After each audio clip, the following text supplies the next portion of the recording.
ማንቸስተር ዩናይትድ በመጪው የዝውውር መስኮት በትንሹ 250 ሚሊዮን ፓውንድ ማውጣት የሚያስችል የፋይናንስ አቅም እንዳለውና በበጀት አጠቃቀሙ ዙሪያ እንዲሁም ተጫዋቾችን ለማስፈረም ቅድሚያ በሚሰጠው ቦታ ላይ ግልጽ እቅድ ማውጣቱን የፋይናንስ ባለሙያው አዳም ዊሊያምስ ገልጿል። የማንቸስተር ዩናይትድ የዝውውር ዋና ዳይሬክተር የሆነው ክሪስቶፈር ቪቬል የሪያል ማድሪዱን አማካይ ትልቁ የማንቸስተር ዩናይትድ ፈራሚ ለማድረግ በጽኑ የገፋበት መሆኑን ጋዜጠኛው ቤን ጃኮብስ ይፋ አድርጓል። ማንቸስተር ዩናይትድ የዌስት ሃሙን የ21 ዓመት አማካይ ማቲያስ ፈርናንዴዝን ለማስፈረም ስላለው ከፍተኛ ፍላጎት ታዋቂው የዚ አትሌቲክ ጋዜጠኛ አንዲ ሚተን ገልጿል። ማንቸስተር ዩናይትድ የተጫዋቹንና የዝውውሩን ሁኔታ ለማጥናት በቅርበት እየተከታተለ መሆኑም ተነግሯል። በተጨማሪም ማንቸስተር ዩናይትድ የኤስ ሚላኑን የክንፍ ተጫዋች ራፋኤል ሊዮን ለማስፈረም ፍላጎት እንዳለው እየተነገረ ይገኛል።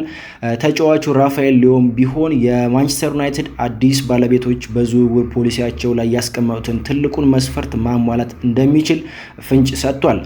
የማንቸስተር ዩናይትድ ሌጀንድ የሆነው ዋይን ሮኒ ማንቸስተር ዩናይትድ በባለፈው ዓመት የዝውውር መስኮት ስላስፈረማቸው 4 ተጫዋቾች የመጀመሪያ የውድድር ዓመት ፐርፎርማንስ እንዲሁም ማንቸስተር ዩናይትድ በአሰልጣኝ ማይክል ካሪክ ስር ስላሳየው መነቃቃትና ቀጣይ ዓመት ስለሚጠብቀው ውጤት አስተያየት ሰጥቷል። ሰላም የቻናላችን ቤተሰቦች እንዴት ናችሁ? በርከት ያሉ ማንቸስተር ዩናይትድን የተመለከቱ አጫጭር መረጃዎችን ይዘን ቀርበናል። እነዚህን መረጃዎች በዝርዝር እያነሳን እንመለከታቸዋለን። እስከ መጨረሻው አብራችሁን ቆዩ። ታዲያ ለቻናላችን አዲስ ከሆናችሁ ሰብስክራይብ በማድረግ ቤተሰብ ሁኑ። ወደ መረጃዎቹ እንለፍ። በመጀመሪያ የማንቸስተር ዩናይትድን ወቅታዊ የፋይናንስ ሁኔታና ተጫዋቾችን የማዘዋወር አቅም እንመልከት።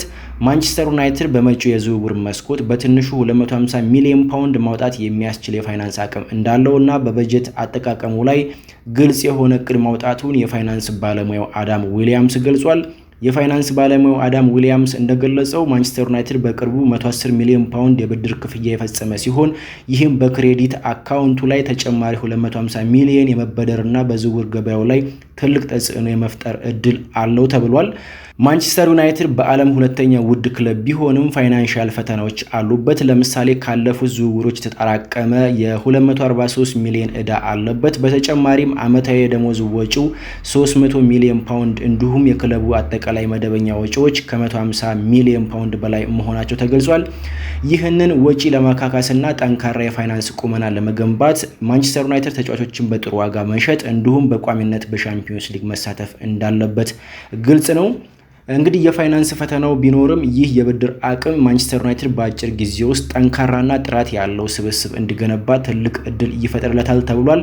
ከዚህ ጋር ተያይዞ በአሰልጣኝ ማይክል ካሪክ እና በኢኒዮስ እቅድ መሰረት ማንቸስተር ዩናይትድ በመጪው የዝውውር መስኮት በሶስት ዋና ዋና ቦታዎች ላይ ትኩረት አድርጎ እንደሚሰራ ተገልጿል።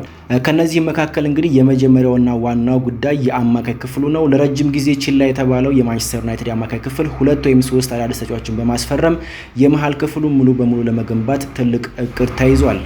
ሁለተኛው ቦታ የግራ ክንፍ አጥቂ ወይም ደግሞ ሌፍት ዊንገር ሲሆን በዚህ መሰረት እንግዲህ ማንቸስተር ዩናይትድ የሜዳውን ስፋት ጠብቆ መጫወት የሚችል ፈጣንና ተከላካዮችን በአንድ ለአንድ ግንኙነት ማሸነፍ የሚችል የግራ ክንፍ ተጫዋች ሊያስፈርም ይችላል።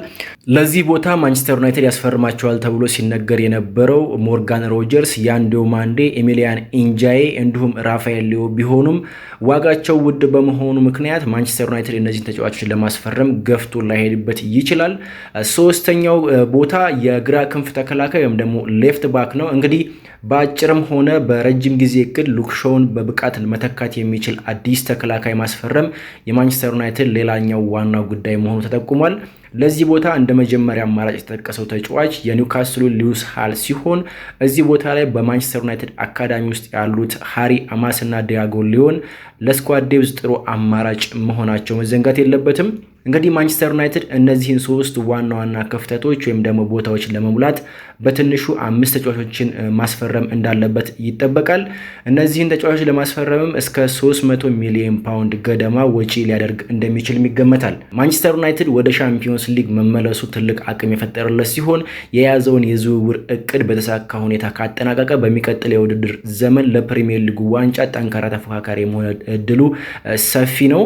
ወደ ሁለተኛው መረጃችን ስናልፍ ስናልፍ የማንቸስተር ዩናይትድ የዝውውር ዋና ዳይሬክተር የሆነው ክሪስቶፈር ቪቬል የሪያል ማድሪዱን አማካይ አውሮዋን ሸዋሚኒን ትልቅ ወይንም ደግሞ ማርኪው የዩናይትድ ፈራሚ ለማድረግ በጽኑ እየገፋበት መሆኑን ጋዜጠኛው ቤን ጃኮብስ ይፋ አድርጓል። ታዋቂው ጋዜጠኛ ቤን ጃኮብስ ዘ ዩናይትድ ስታንድ ላይ እንደገለጸው ማንቸስተር ዩናይትድ ለፈረንሳዊ አማካይ ሸዋሚኒ ያሳየው ፍላጎት በዋናነት የመነጨው ከክለቡ የዝውውር ዳይሬክተር ከክሪስቶፈር ቪቬል ነው ብሏል። ምንም እንኳን እያንዳንዱ ዝውውር ከመፈጸሙ በፊት በዝውውር ክፍሉ ውስጥ ያሉ ሰዎች ጋር ስምምነት ሊደረስበት የሚገባ ቢሆንም ቪቬል ግን ለዚህ ዝውውር መሳካት ከፍተኛ ጥረት እያደረገ ይገኛል ብሏል።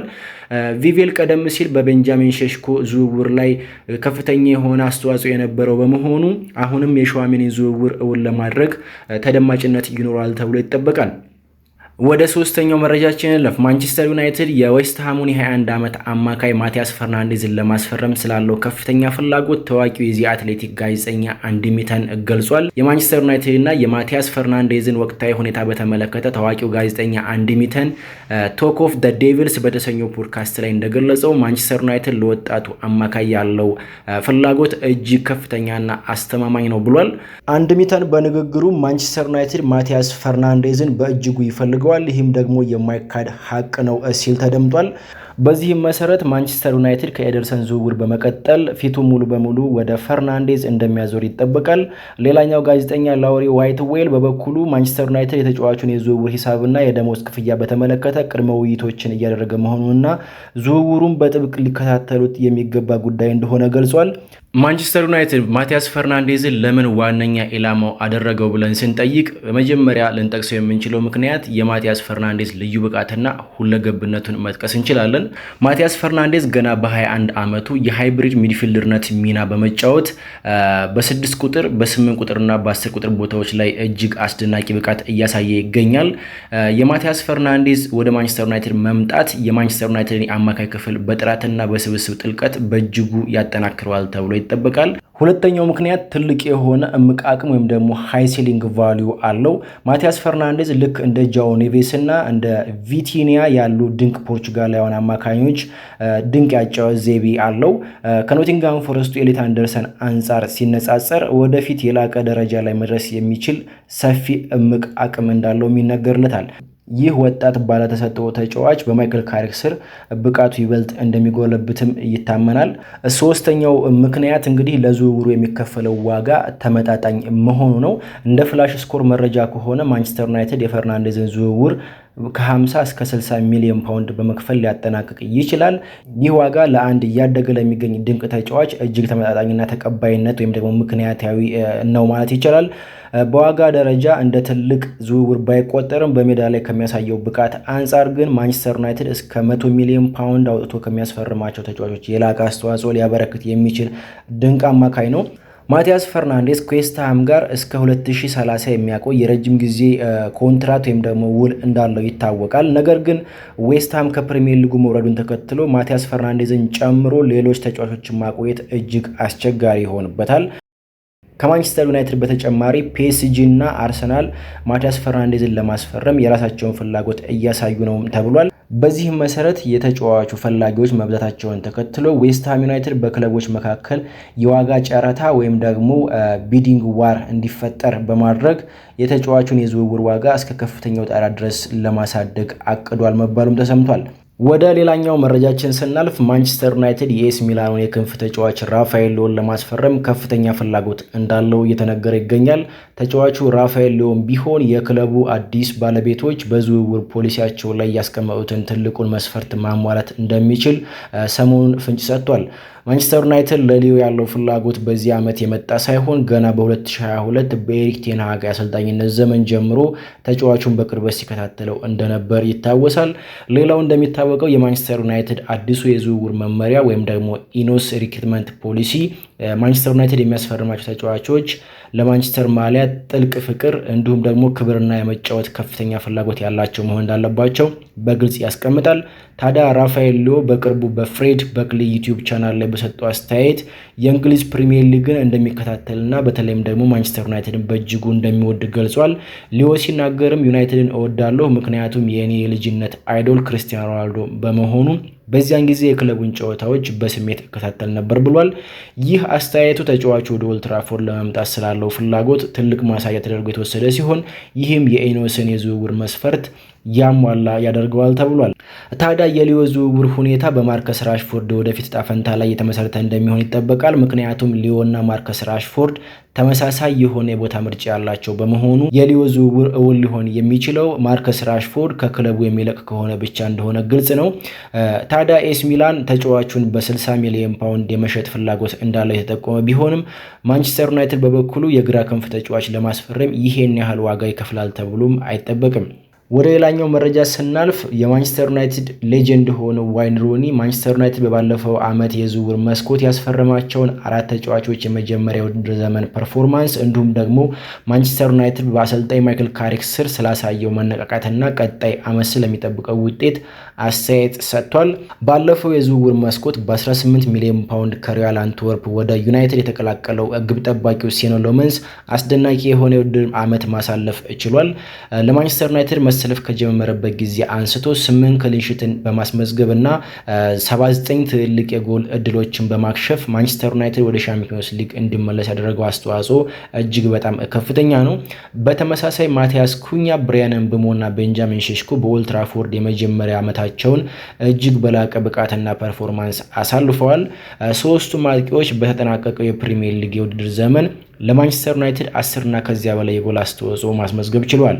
በዚህም መሰረት ዋይን ሩኒ ከቶክ ስፖርት ጋር ባደረገው ቆይታ የእነዚህን 4 ተጫዋቾች ፈጣን መላመድና አስተዋጽኦ በእጅጉ እንዳስደሰተው ገልጿል። ዋይን ሩኒ እንዲህ ሲል ተናግሯል።